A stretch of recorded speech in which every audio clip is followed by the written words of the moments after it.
Wednesday, my dude.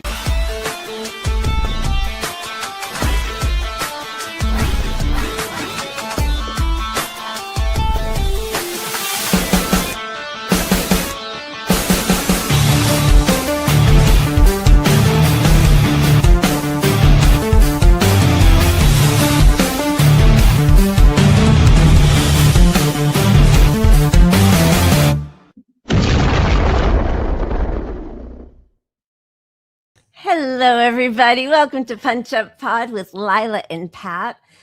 Happy Wednesday, my dudes. Another woke primary under our belts.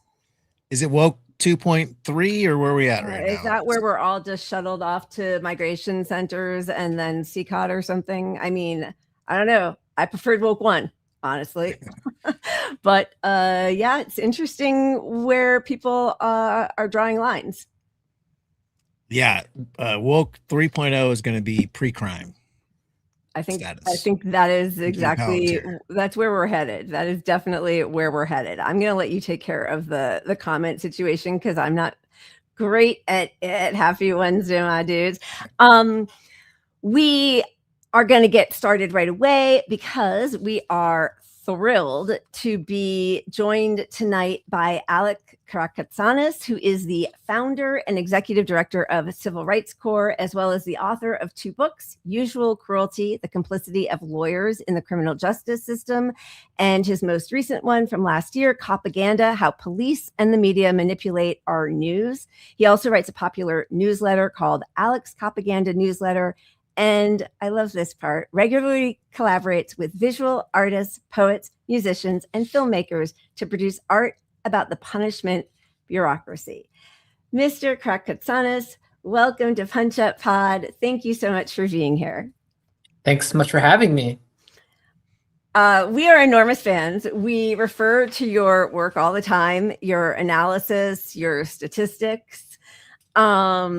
Your book, as I was saying before we started, COPAGANDA, which I got as soon as it came out last year, and I have just like all these different, tabs on page after page and underlining, but it's really wonderful to have the source right here with us. We really want to talk to you about what's happening in our country where we cage more people than any other nation, I think, in the world, right? Is that the statistic? Over the last 40 or 50 years, yeah, we've put more human beings in cages than any other country in the recorded history of the modern world. And so we have less crime than any other country? That's not the way it works. Could you tell us? And I love the way you relate it to climate change, climate catastrophe denial, right? It's because we know the statistics, right? Yeah, one of the most important things to remember, if you don't remember anything else about these discussions, is that the societies throughout the world and throughout modern history that have the lowest levels of what I'll call interpersonal harm, I think sometimes it's important not to talk necessarily just about crime, because there's a lot of really, really harmful things that the police and prosecutors and the courts don't consider crime, right? So what we're really interested in is reducing the amount to which people are harmed in a society and reducing the amount to which people harm each other. And it turns out that the societies where there is the least amount of interpersonal harm are societies that are the most equal, societies that have the best education and healthcare system, societies where people have places to live, societies that have much lower levels of pollution, especially things like lead, societies where people are more connected to each other and less lonely and isolated. There's a lot of other factors, including toxic masculinity and various demographic factors, and also just sort of like various social and cultural factors. But by and large, the causes of how much people hurt each other have nothing to do with whether there's like 12 cops on the beat or 8, or whether the punishment for this crime is 7 years or 4 years, or whether the prosecution rate is 62% or 58%. All these little debates that people are having between the supposedly like progressives and moderates and the Democratic Party, to use the terms that the media constantly uses. These are totally meaningless when talking about crime. and how much we hurt each other. And I think it's a very important thing to understand is that the things that make our society safer are the things that make all of us better off throughout the rest of our lives. Right. Were you surprised? I'm assuming, sorry, I shouldn't assume, but defund the police, which when you break down what that actually means, as you're talking about the investment in society, in public spaces, in mental health, helping people through mental health crises, all of the principles of defund the police are majority popular. And in 2020, with the largest uprising in our nation's history after the murder of George Floyd, and those same Black Lives Matter protesters were used to funnel votes into Joe Biden, who then turned around and said, oh, no, we have to invest more in the police. And then because he used his office to enrich cops even more, private prisons, and sort of castigate anybody who was a proponent of defund the police. And now it's something that even DSA candidates are shying away from, at least in the way they speak about it, with derision. What's your feeling about how this is being handled by our current left? I think it's a good example of an extremely effective propaganda campaign that is so pervasive that people aren't even having real conversations anymore. So, for example, and I have a really, I think, important chapter in the book where I talk about the concept of defund the police and polling and how that polling is portrayed. It's very interesting when you ask people about the slogan of defund the police without giving them any other information. Their initial attitude is quite negative. They say they don't support it, they don't like that term, they don't believe in it, etc. Huge percentages of people, Democrat, Republican, Independent, etc. When you actually tell them what lies behind that concept, like for example, what were the demands of the 50 most major defund campaigns in the United States? It is one of the most popular policies that has been consistently polled in the United States over the last 40 years. Gallup has been tracking it since 1989. And it's basically a 2/3, 1/3 supermajority position among Democrats, Republicans, independents, young people, old people, people of all races, poor people, rich people. Everybody by almost 2-to-1 margins supports reducing the budgets of the police and prisons and giving some of that money to social services, housing, early childhood education, healthcare, etc. It's an extremely well-studied and durable historical trend. And so you have to ask yourselves, why is it conventional wisdom, even on the left, that these ideas are not popular?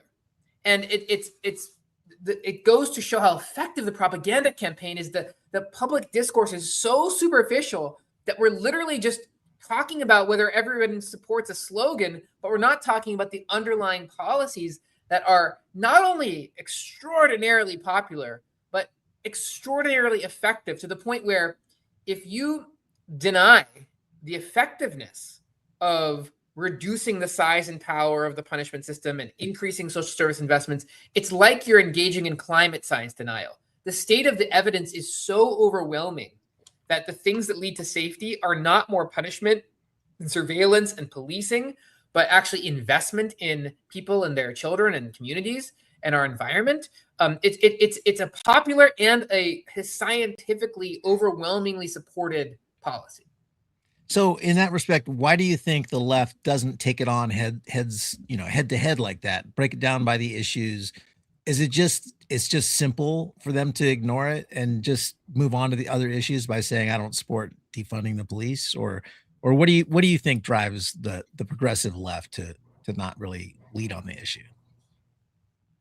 Well, I think there's a few things going on. Number one, many people on the left are talking about it properly and are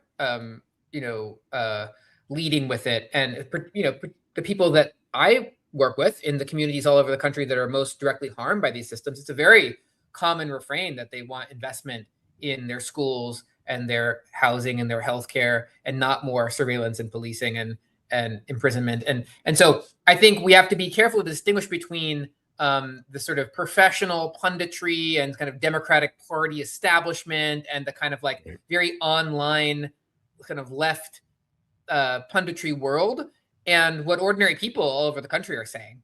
And so I think if you're asking me about like, why are politicians like AOC and Bernie and others running away from it, I think there is a incredibly powerful and pernicious groupthink in elite liberal and sort of liberal adjacent spaces that has been convinced that these policies are not popular.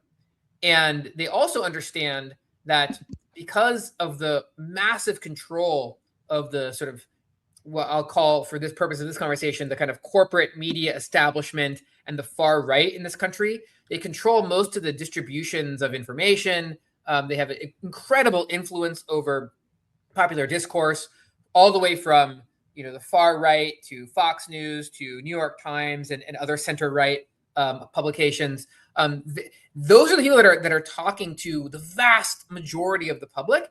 And so I think AOC and Bernie and people like them are looking at that ecosystem and kind of deciding that like they probably want to fight other battles. I think what they don't realize is that by reifying the mythologies of the far right, by making everybody afraid of each other, especially afraid of immigrants, poor people, people of color, disabled people, unhoused people, and by subtly suggesting to people, and many times overtly suggesting, that the solution to those fears is more repression, more border militarization, more immigration enforcement, more police, more surveillance technology, you actually make it much harder in the end to accomplish those other priorities you have because of one key fact. Many other facts, but there's one key thing to remember. If you look at the last 150 years of American history, the policing bureaucracy and the prison system has attempted to, and in most cases successfully, crushed every major progressive social movement in history. They crushed the anti-slavery movement. They crushed the women's suffrage movement. They crushed the anti-war movement. They crushed the civil rights movement. If you think back to COINTELPRO and at the height of the civil rights movement alone, just to give you one example, the Chicago police by themselves had 500 undercover cops focused on the civil rights movement. That's just in Chicago, okay? The environmental justice movement, the indigenous peoples movement, the LGBTQ movement, in modern times, the anti-genocide movement and other anti-war movements, the environmental and climate change movements, et cetera. I could go on and on and on and on. There has never been a progressive social movement in United States history that the police supported. And there's never been one that the constellation of repressive government bureaucracies, whether it's the federal agencies and the policing agencies and the local policing agencies, they have tried to crush all of them. And so if you're on the left and you want to rely on progressive social movements to get things like universal health care, to get things like ending a genocide, to get things like early childhood education, these like supporting and the attitudes, assumptions, beliefs, and mythologies that lead to more investment in repression actually ends up hurting you in the long term.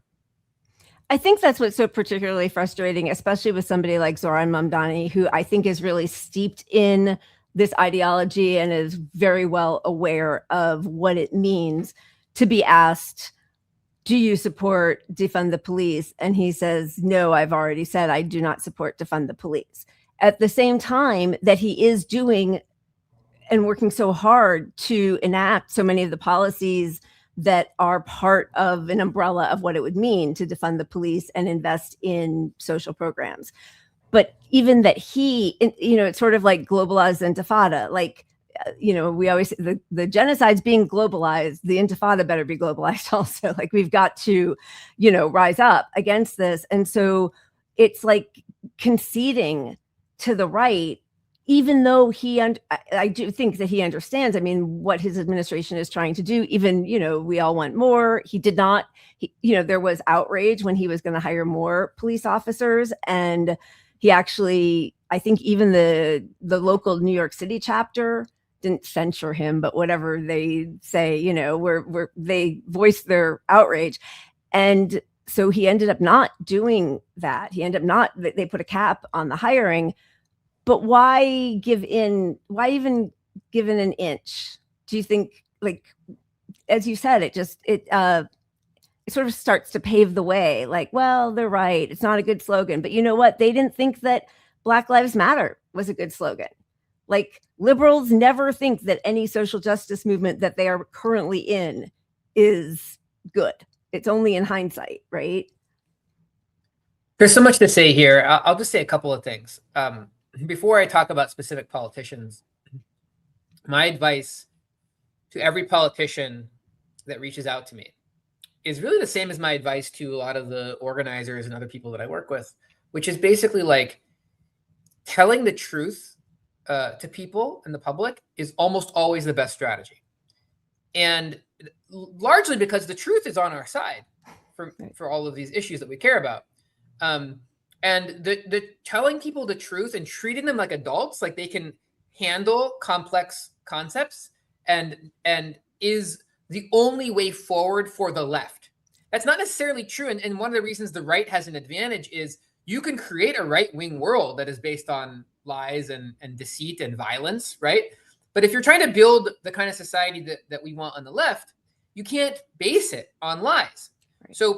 So the most effective political strategy in virtually all contexts is to come to the public and say, here's what the other politicians are saying, but here's what I care about. Here's what the evidence shows. Here's what I think we should do. Look, I'm open to changing my mind. Show me some more evidence. We're going to try our best. We're going to assemble the smartest team of people to try to figure this out. And here's what we're doing. Now, obviously, there's nuances and specific, better ways of phrasing things and so in general, you want to tell people the truth. And what I don't necessarily mean, every fact that you say has to be true or false. Or I'm not, because as I talk about in this really important chapter of the book, you can lie to people using true facts. So I'm not focusing on individual facts. You can tell, like I talk about in the book, just by showing people true examples of crimes by immigrants or crimes by Black people, right. like the Willie Horton ad, you can tell people a false story.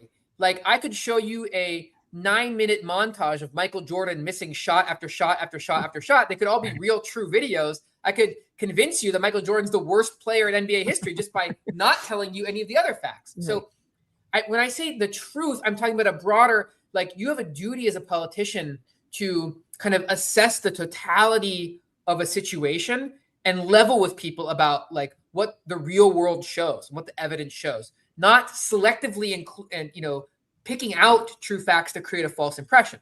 So I've been very, very critical of basically almost all, I can't think of a mainstream politician who I haven't been critical on in terms of their communication about these issues. Right. But I also want to say, I don't think it's that helpful to focus on like one politician or one of their speeches, because I think they're all part of this milieu now where they're so deeply ingrained and ensconced in the idea that like there's certain things they can't say and they have to work around them. It's a collective project on the left to establish a new way of talking about these things that don't close people off with jargon, but welcome people in and meet them where they are and in an open-hearted and warm way. Show people the difference between good ideas and bad, between facts and fiction, between people who are caring about solving these problems and people who aren't. And if we do that together on the left, I think all these people like Zoran and AOC and Bernie, they'll follow that. I think that you can't really expect politicians to be leaders in that sense because they're not. There's so many constraints that are placed on them. So right. That's how I see it, at least. That's a good point, especially because, I mean, I think if this particular slogan, while I understand it and its demands, I think it constantly seems to need explaining. So maybe it is better to forget that term and just go into the policies. And that is more welcoming, I guess. But it is frustrating because it feels like the whole media and obviously police departments and commercial real estate and politicians, like everybody is focused on scaring people into giving more money to, you know, Palantir and Flock and jails and cops and like safety, because they're making people so scared. It just feels disappointing to give them even an inch. But I understand that there's a reason that he's the mayor of New York, and I would never, I wouldn't even be in the running. Well, there's ways for even the mayor of New York to talk about these issues that are a lot less dishonest. So, for example, he could be open about the political climate that we're in. Right. He could describe what the scientific evidence shows. Right. He could say, educate people, for example, as they do in the polls that I talk about in the book, where there's overwhelming public support for the concepts behind defund the police. One thing that I think that the mayor should never do, which he did at the beginning of his administration, was he started crediting Jessica Tisch and the NYPD for the dramatic declines in crime. Right. Now, that is just a lie. Like that is like climate science denial. No little tweak that Jessica Tisch did, or that any police chief can do, can affect meaningfully overall crime rates in a society. So if you tell people that, oh, it's the NYPD and Jessica Tisch that are responsible for these things that are actually being caused by much deeper trends, and oh, by the way, these are national and global trends. Okay, it's not something Jessica Tisch is doing differently, right? Jessica Tisch is not responsible for reductions in Baltimore. Right. So like by lying to people and making them think that it's the things that cops, prosecutors, and jailers do that make them safe, he actually makes it harder for himself later. Like if crime goes up, or if he wants to do something that Jessica Tisch doesn't like, now he's lifted Jessica Tisch up and has said, this is the person responsible for all the great safety you've been experiencing. So, you know, there's a lot of very basic things that politicians, even if they don't kind of embrace the more radical elements of where all of this stuff leads in public, or even in private, there's certain basic lies that you have to just stop telling, because that's not the path to a more liberatory society. Right. Okay, so I'm waiting. Pat, just jump in anytime. Oh, no. I want you to ask the question. You've got the book with the flags on every page. I'm sort of nerdy over here. I'm just absorbing it. You know, okay, so there were one question that people ask a lot, which, you know, seems insane to me, but like, how do you allow mass murderers or rapists or deeply depraved people back into society? Which, I mean, I agree, I don't want anybody to be harmed, but like we watch as Barack Obama and Michelle Obama hug George W. Bush, and they, you know, sit down with Bill Clinton, and like there are people who do horrific crimes against the world who still get to vote and still get to walk around on the street. But people seem much more concerned on the sort of individual criminals. How do you normally respond to that? Like, well, what do you do with the really violent criminals? How do we deal with that? Well, there's a lot of ways to talk about this. First, you have to understand that the police aren't even trying to catch most of the violent criminals in our society. So for many decades, there were more arrests for marijuana possession than all violent crime combined. Thanks, okay? Biden. The police were focused on the things that enabled them to profit and grow and that's the war on drugs in particular, and other related things. They're focused on things that the wealthiest people in our society, like real estate developers, wanted, right? So focusing on house people and property values in neighborhoods. And so, for example, we have a situation where there were hundreds of thousands of untested rape kits all over the United States. Virtually every major police department made a choice not to look after and go after sexual assault. So it's kind of like you see raids and undercover cops in the poorest neighborhoods all over the United States, but you never see them at frat houses or investment banks, where there are much higher levels of certain kinds of crime, particularly sexual assault. Some of the biggest perpetrators of violence and sexual assault in our society are the police and the punishment bureaucracy. So there's huge, I mean, astronomical and historically unprecedented levels of sexual assault by jail guards, almost never prosecuted. Okay. So, but I think the most important response to your question is like only 5% of all of the arrests that police make in the United States are for what the police themselves call a violent crime. Right. 95% of what they do is nonviolent by their own admission. Okay. So, and it's even more so when you look at their time. 96% of all their time is spent on things that they themselves say are nonviolent. Okay. Right. So we could even just agree not to even have the conversation of what do you do with the worst of the worst, the predators, etc. Like we can agree to disagree, or we could just bracket that for a second, and we could dramatically reduce the size and power of the policing and surveillance punishment industry. So, for example, it was 80% smaller when Ronald Reagan was in office. Okay, it's 80 to 90% smaller in France, Germany, Japan, Brazil, Canada, right? Like Mexico. There is absolutely no need that it needs to be this big. So before we, like, a lot of the online fights just jump right to, well, what are you going to do with the serial killer? Well, that's a very tiny you could still agree that you're going to jail all the serial killers, even if you thought it was the best policy to reducing the overall amount of serial killing, which you know is a whole other debate that abolitionists like to have. But like, you could just get rid of most of this stuff without even getting into any of these hard questions.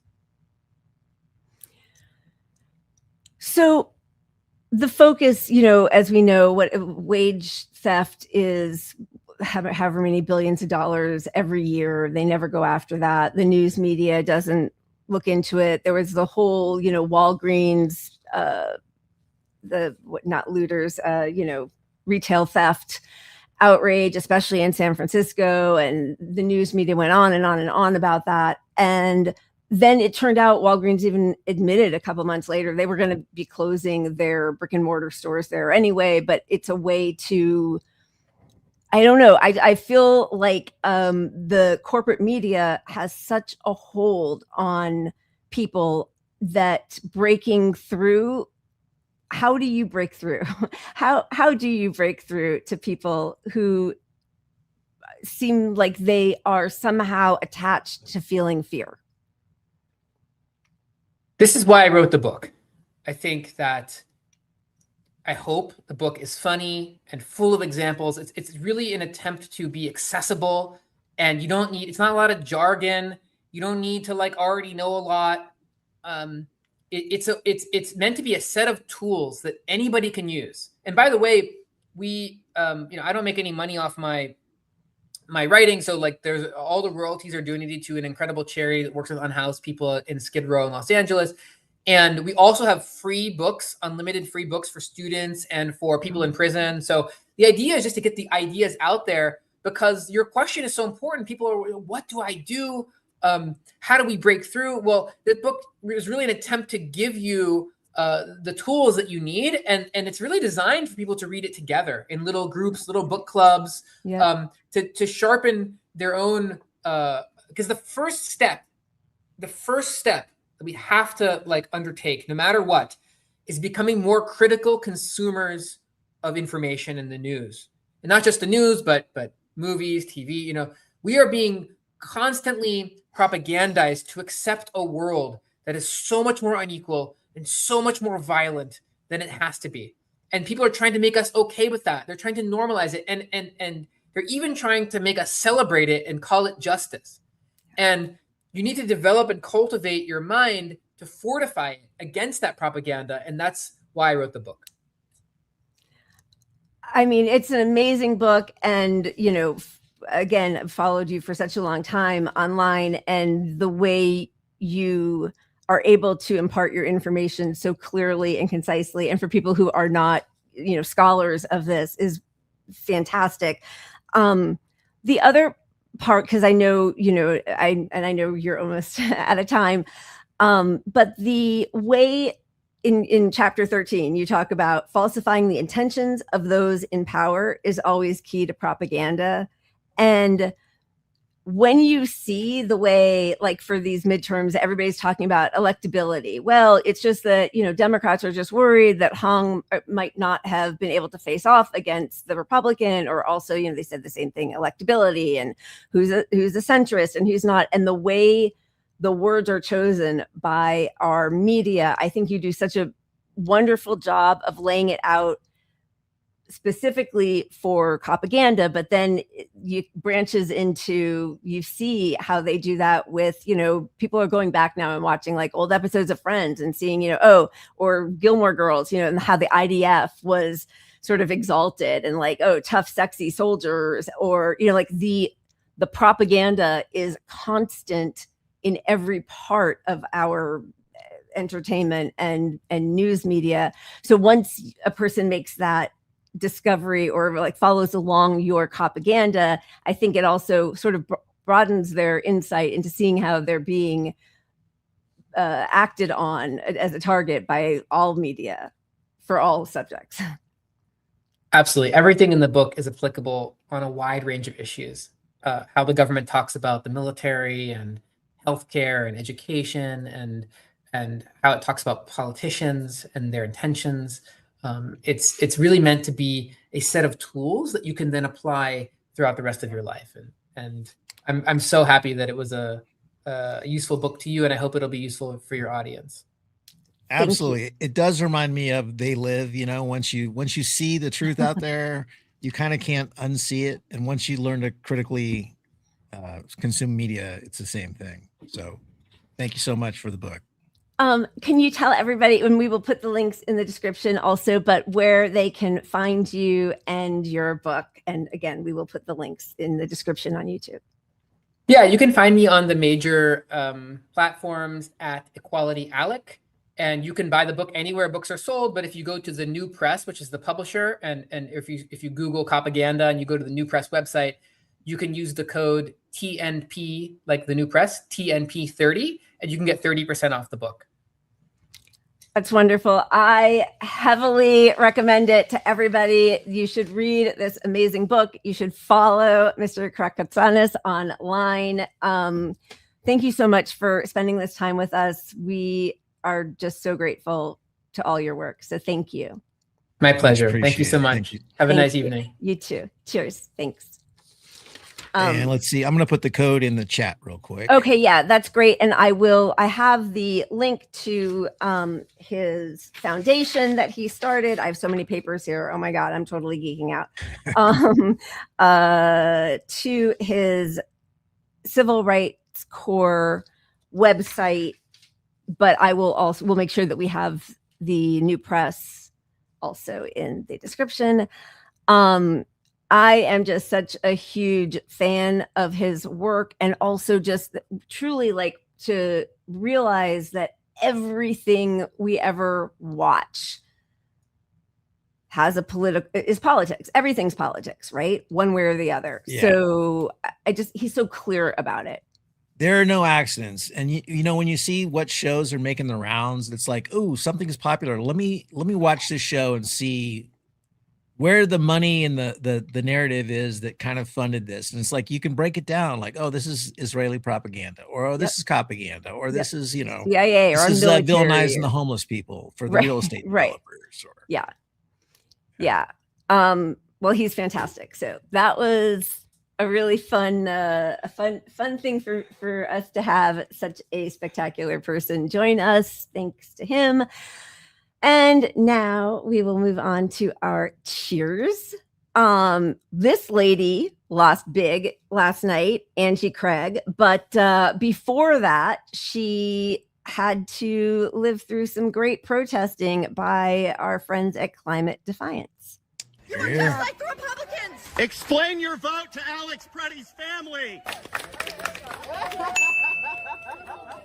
Hey everybody, thank you so much for being here. Everyone, I have an announcement. Angie Craig just recently voted for the Combat Organized Retail Crime Act, which is an expansion of ICE surveillance power. I want to know why you voted to expand the powers of people who came and stole our neighbors and brutalized us. Why? Private property. Let's go. Leave. Answer me.